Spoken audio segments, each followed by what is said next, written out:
नमस्कार दोस्तों, मैं हूं अशोक। आज के लेक्चर में हम बात करेंगे डेंसिटी के बारे में और इससे रिलेटेड सारे इंपॉर्टेंट क्वेश्चन को भी डिस्कस करेंगे। चलिए शुरू करते हैं और बात कर लेते हैं सबसे पहले डेंसिटी, हिंदी में जिसको घनत्व कहा जाता है, ये क्या होता है।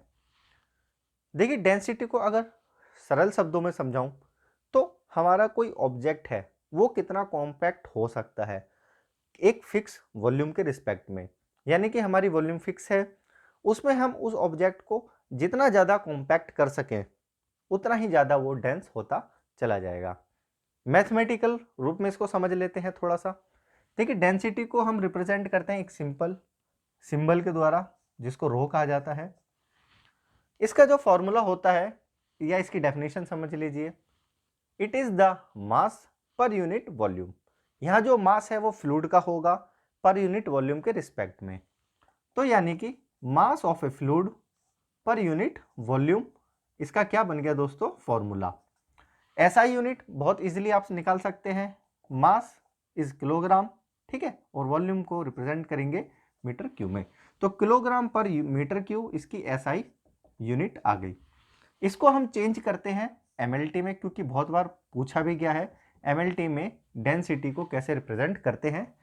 ठीक है, एमएलटी बहुत सिंपल है दोस्तों, M is mass length time.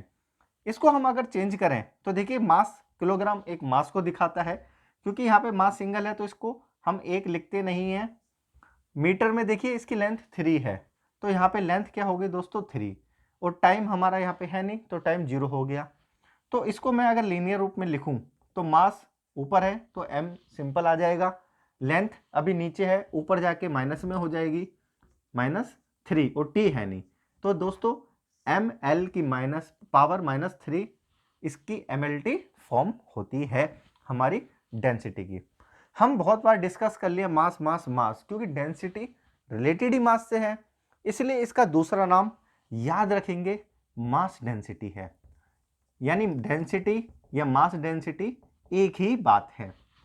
अब क्वेश्चन पूछा जाता है दोस्तों कई बार कि किस डिवाइस के द्वारा हम डेंसिटी को मेजर करते हैं। तो याद रखेंगे हाइड्रोमीटर।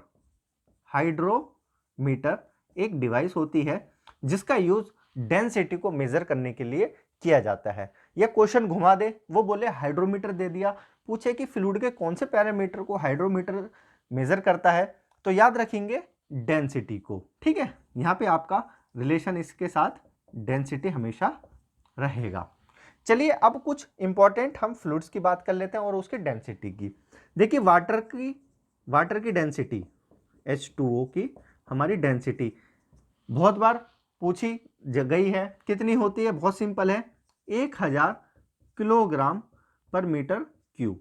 मगर अब जो लेटेस्ट क्वेश्चन बनता है वो ये पूछता है कि जो आपका वाटर है वो किस डिग्री टेम्परेचर पे सबसे ज़्यादा मैक्सिमम डेंस पाया जाता है। तो आप याद रखेंगे टेम्परेचर के सेंस में 4 डिग्री सेंटीग्रेड टेम्परेचर एक वह टेम्परेचर है जिसमें हमारा वाटर मैक्सिमम डेंसिटी ले रखा होता है। यानी 4 डिग्री टेम्परेचर पे जो हमारा वाटर है मैक्सिमम डेंस पाया जाता है। टेम्परेचर नीचे करेंगे या ऊपर, डेंसिटी में स्लाइटली फर्क पड़ता है। पूछा गया है कि मरकरी की डेंसिटी कितनी होती है। मरकरी को शॉर्ट फॉर्म Hg में लिखा जाता है और इसकी डेंसिटी वाटर के मुकाबले 13.6 गुना ज़्यादा होती है। यानी 13.6 गुना ज़्यादा है, इंटू में 1000 किलोग्राम पर मीटर क्यूब, तो अगर आप इसको मल्टीप्लाई करेंगे तो 13600 किलोग्राम पर मीटर क्यूब आएगा eight normal temperature pressure of Hg के रिस्पेक्ट में। करेक्ट। अब हम बात करते हैं दोस्तों तीसरी चीज की। आपको आई थिंक आइडिया लग रहा होगा कि यहाँ पे भारी और हल्का कैसे होता है, इसको थोड़ा सा समझ लेते हैं। चलिए देखिए, यहाँ पे बात करता है कि water metre cube, mercury metre cube. एक हमारे पास वॉल्यूम है, ये वॉल्यूम है जिसमें इसकी जो लेंथ है 1 मीटर लंबी, 1 मीटर चौड़ी और 1 मीटर ऊंची है। इसके अंदर में दोस्तों अगर वाटर डालूं, पूरा फिल कर दूं ऊपर से नीचे तक, तो वाटर का वजन मेरा कितना रहेगा, 1000 किलोग्राम। 1000 किलोग्राम, क्लियर है, दिया हुआ है। सेम अगर मैं इसमें से वाटर निकाल दूं और पूरा का पूरा मरकरी से भर दूं Hg से, तब उसका केस में Hg के केस में कितना भारी रहेगा, तो ये दोस्तों 13600 किलोग्राम हो जाएगा। आप देख रहे हैं वॉल्यूम सेम है मगर दोनों के वेट में कितना डिफरेंस आ गया, ड्यू टू डेंसिटी। यही डेंसिटी को रिप्रेजेंट करता है कि how compact object can be in given volume, और ये जो वॉल्यूम है ये फिक्स होनी चाहिए। अब देखिए हम थोड़ा सा इसका वो समझ लेते हैं, डेंसिटी का प्रभाव टेम्परेचर पे और प्रेशर पे। अगर हमारे पास डेंसिटी है, ओके, रो से रिप्रेजेंट किया हमने, उसका प्रेशर पे क्या प्रभाव रहेगा और सेम इसका टेम्परेचर पर क्या प्रभाव रहेगा। तो देखिए दोस्तों, पूछा गया है बहुत बार, इसलिए थोड़ा ध्यान से समझिए। अगर हम पे प्रेशर बढ़ाएं किसी भी ऑब्जेक्ट में, यानी हमारे पास मान लीजिए वाटर है, वाटर के ऊपर प्रेशर अप्लाई करें, ठीक है, तो वाटर तो वैसे इनकम्प्रेसिबल है, मगर कोई ऐसा ऑब्जेक्ट जो कंप्रेसिबल हो, फॉर एग्जांपल गैस, अगर गैस के ऊपर आप प्रेशर अप्लाई करेंगे तो क्या होगा, वह अपने स्पेस को कम करता जाएगा। यानी ऊपर से आपने प्रेशर किया, हो सकता है पहले इसमें 1 किलोग्राम ही गैस हो, बट बाद में आप इसमें 2 किलोग्राम या 3 किलोग्राम गैस भी डाल सकते हैं, इतना कॉम्पैक्ट हो जाता है। तो इससे क्या समझ में आया, जब हम प्रेशर बढ़ाते हैं तो देखिए दोस्तों उसकी डेंसिटी बढ़ गई, यानी उसने ज्यादा एरिया ले लिया।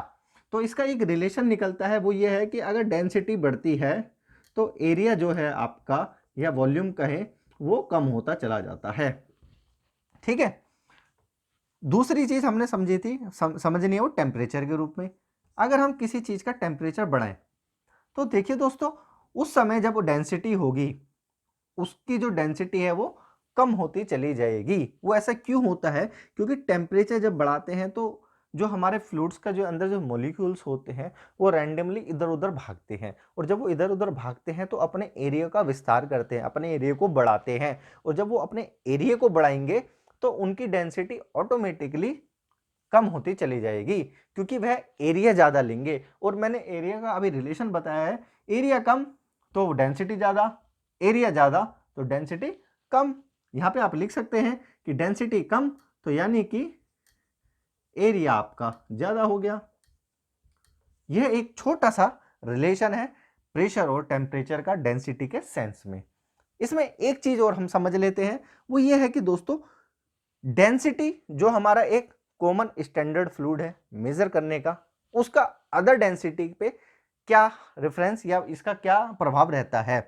तो देखिए वाटर की जो डेंसिटी है 1000 किलोग्राम, ठीक है, पर मीटर क्यूब, ये है हमारे वाटर की डेंसिटी। अगर हमारे पास कोई ऐसा ऑब्जेक्ट है जिसकी डेंसिटी हमारे वाटर की डेंसिटी से कम है, फॉर एन एग्जांपल हम ऑयल को मान लेते हैं, ठीक है, तो क्या होगा, यह इसके ऊपर दोस्तों फ्लोट करने लग जाता है। यह इसके ऊपर करेगा फ्लोट, यानी कि इसके अंदर डूबेगा नहीं, इसकी सतह पर तैरता रहेगा। याद रखेंगे डेंसिटी किसी चीज की वाटर की डेंसिटी से कम होगी तो वह उसके ऊपर फ्लोट करेगी।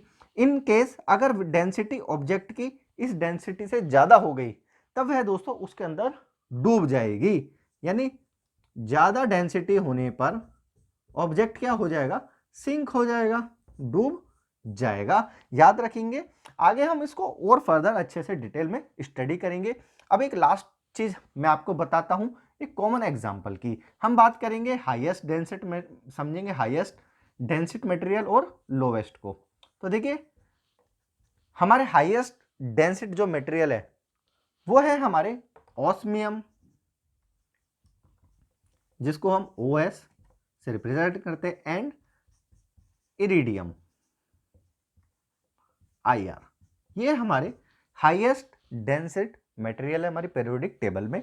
कितने होते हैं आप कमेंट बॉक्स में मुझे कमेंट करके बताइए, फिर मैं आपको उसका रिप्लाई दूंगा अगर आप ठीक रहे तो। और अगर लोवेस्ट की बात की जाए कि हमारी लोवेस्ट डेंसिटी किस मटेरियल की या किस कंपोनेंट की होती है, तो वह है दोस्तों हाइड्रोजन की और हीलियम की पाई जाती है।